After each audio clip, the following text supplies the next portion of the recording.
Hey guys, welcome back to Reignited and our twin charge Magnum build. Now in this episode, we're going to be working on our turbo downpipe. Now in our previous episode, you saw us get this up pipe completely finished up so that the wastegate is all set where it's supposed to be. Our turbo is finalized in its location. Now we're going to be working on this downpipe. So we need to take a sharp turn right here, go up and over the valve cover, and then it's going to go down behind the engine right there. Not a lot of room for this, so it's going to be a little bit tricky to get it all fit. Now this downpipe is one area of the car that I'm going to have to make a compromise in that I'm not very excited about, and I know you guys will understand what I'm saying here. The turbocharger on this is obviously very large. It has a very large outlet, so the outlet coming off of there is going to be a 4-inch outlet, and I would love to run a 4-inch exhaust all the way out the back of this car. But unfortunately, as I'm sure you guys can understand, there simply isn't room for 4-inch piping, so I'm going to have to run this reducer cone to run it down to 3-inch. 3-inch all the way back is essentially what we're going to have to do. Again, not excited about that. I do think that's going to cost us some power, but there's simply no way to make a 4-inch pipe work here. Now, obviously the alternative to that is to just run yourself a little hater pipe right out the top here. I'm not a fan of that. I don't think the car looks very complete like that. So that's not the direction I'm going to go. Now I may make an additional one of these that is a hater pipe that I can swap onto the car if I'm just doing pure racing with it. But for everyday use, I definitely want to run a full exhaust all the way out the back. So that's what I'm going to do. Now I already have our exhaust flange clamped into place on the turbo here. This 4-inch pipe actually fits directly into that flange. However, currently it actually hits the shock tower. Now I could of course notch the shock tower to give us a little bit more room, which may yet happen, but again, I'm trying not to modify this actual structure of the vehicle too much. So I think what I'm going to do is I'm going to end up cutting this thing about halfway here, maybe cut a little bit off the front edge here so that sucks it in just a little bit more. Tried to get as tight of a radius here as I could, but 4-inch piping obviously is pretty big, so it's hard to get a tight radius. Anyway, we'll cut and modify this to where it actually clears that shock tower. Again, we're going to come this way with it. It's going to go up a little bit and then cut this way back over the top of the valve cover. So that's kind of our initial start where we need to go. I think where it tucks down behind the engine is going to be one of the tricky parts to actually get it down past the steering shaft and down past the frame of the car itself. Once we get down there, I'm going to add a V-band clamp and then we'll do the exhaust back to the back of the car.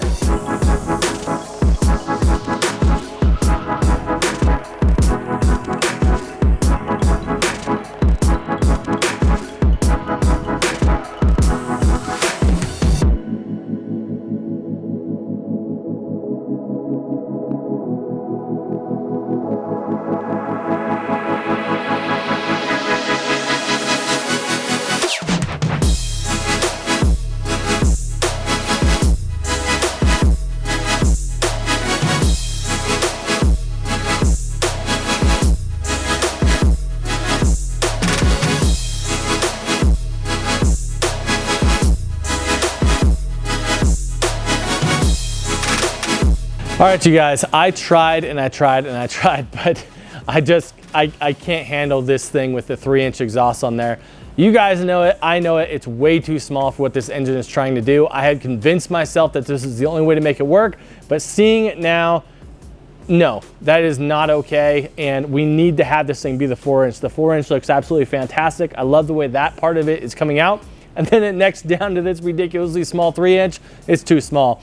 I had convinced myself that the 3-inch was the only way I could go based on space constraints, but I went ahead and took a closer look in here, took some measurements. It's gonna be a bit more complicated to fit it, but I think there is a way to fit the 4-inch pipe in here. So we're gonna take a pause on our downpipe here. I'm gonna order some more materials for that so we can continue with our 4-inch exhaust like I should have done in the first place. Okay, we're back and we got ourselves some more materials. Yes, the more, in fact, I looked at this thing, the more I hated it. I just couldn't stand the way it looked. Sometimes we tend to, I know I do this, I don't know about you guys, I tend to convince myself that everything's gonna be okay, we're gonna work it out, and then I actually see it and I'm like, there's no chance that that's going to work. That's exactly what happened here. I started putting this thing together. I love the start of it here. I even like the taper down that it has here. It's kind of like a jet engine look. And then once you go to the 3-inch, you're like, that is tiny and it's just not going to work. So we're going to get rid of this rear portion here. We have our new materials to have our 4-inch all the way back downpipe on there, and we got our materials to run our little wastegate pipe, recirc pipe back into the downpipe as well. So hopefully we can get that done today. Let's go ahead and get started on it. Now I think this gives you a good visual here. This is the difference between 4-inch pipe and 3-inch pipe. It almost seems like there's no way it can only be an inch difference between the two of those, but yes, that is massive. Now looking at those two lengths side by side, it's clear that the 4-inch pipe has quite a bit more area to it than the 3-inch pipe does, but I want to figure out just how much. So just some simple math involved in doing so. To figure out the area of a circle, you're just doing pi times the radius squared. Really simple formula there. So in the case of our 3-inch pipe, our radius is 1.5 inches, and on the 4-inch pipe, our radius is 2 inches. So just nailing down our radius squared, for the 3-inch pipe, we have 1.5 times 1.5 equals 2.25 inches. Now on the 4-inch pipe, it's 2 by 2, which equals 4 inches. So very simple. Now we just have to times those numbers by pi. So 3.14 times 2.25 equals 7.07 square inches of area for a 3-inch pipe. Now on the 4-inch pipe, it's 3.14 times 4 equals 12.56 inches squared. That's a difference of 78% more area for the 4-inch pipe. I had no idea it was that much of a difference just by going up 1 inch in diameter. I think that's very, very interesting. Now, of course, here we're just talking about area and not volume, but the volume is somewhat irrelevant in this scenario because whether I was using a 3-inch exhaust or a 4-inch exhaust, the length of that piping was always going to be the same between the two. So no matter what, I would always get a 78% greater volume by using the 4-inch exhaust versus the 3-inch exhaust.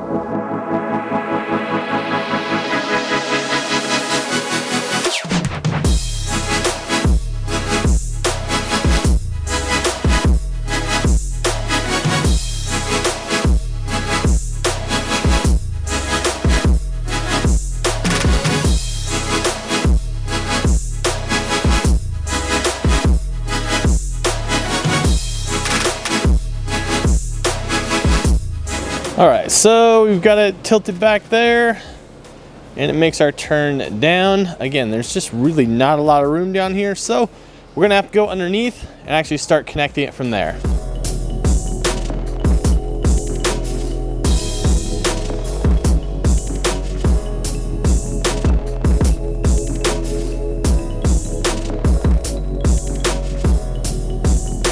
Okay, great success. We are done with our downpipe portion here. As expected, it was an extremely tight fit, but that's something I actually really enjoy is doing all this tube work here, getting this piping to actually fit down in here. As you can see, I did have to split the downpipe into 2 separate pieces. I was originally going to do that anyway, but I was going to put the first V-band a little bit further down. In the end, I had to do it right here at the top. There's just no good way to fit this in here, again, with how tight everything is.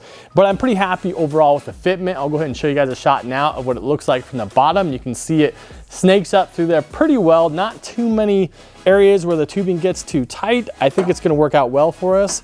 All right, here it is from the bottom. This is the second half of the downpipe. As you can see, it's very tight to the frame right there. Has to go up and snake it around the steering shaft. It's very tight there, but it does actually fit and connect to the top side of our downpipes. Now, before I go any further, what we need to do is we need to go ahead and tie in our wastegate recirculation line into our downpipe here, get that all situated, and then we can weld the whole thing up solid and be done with our downpipe. Now, important things to note here, guys, is that I am going to put a bunch of different exhaust hangers on here. They're not going to be solid mounted because, again, the whole entire engine is going to move along with the exhaust and turbo and everything. So I don't want to bolt it to anything that's solid because I'll introduce cracking very quickly. So there'll be some rubber hangers, maybe put one on each side here, the strut brace here. There'll be one down on the bottom there. And then as the exhaust goes back, of course, we'll add more hangers to support everything. So the exhaust will be fully supported on this thing.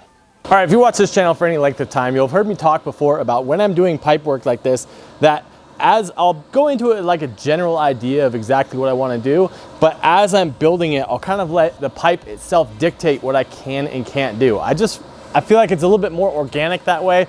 I tend to like the results a little bit more than if I just rigidly stick to an exact plan. And this is a perfect example of this. While I'm doing this wastegate recirculation tube. Originally, I was going to go just right from the wastegate straight into the downpipe here, but I did want to involve a little flex coupler on the piping because one of the things that I've heard is that if you have a downpipe and a wastegate recirc welded right next to each other, that as it goes through a couple of heat cycles, that stainless will tend to move and then your flanges won't line up correctly anymore. So I wanted to have that flex coupler in there. to prevent that from happening. So the problem then becomes that with the flex coupler, it was a bit too long to actually fit in this little short area between the wastegate here. So I had to come up with a different solution. And like I said, if you just let the pipe dictate what it wants to do, I actually think the end result here is coming up with something a lot cooler than it actually was before. Check it out.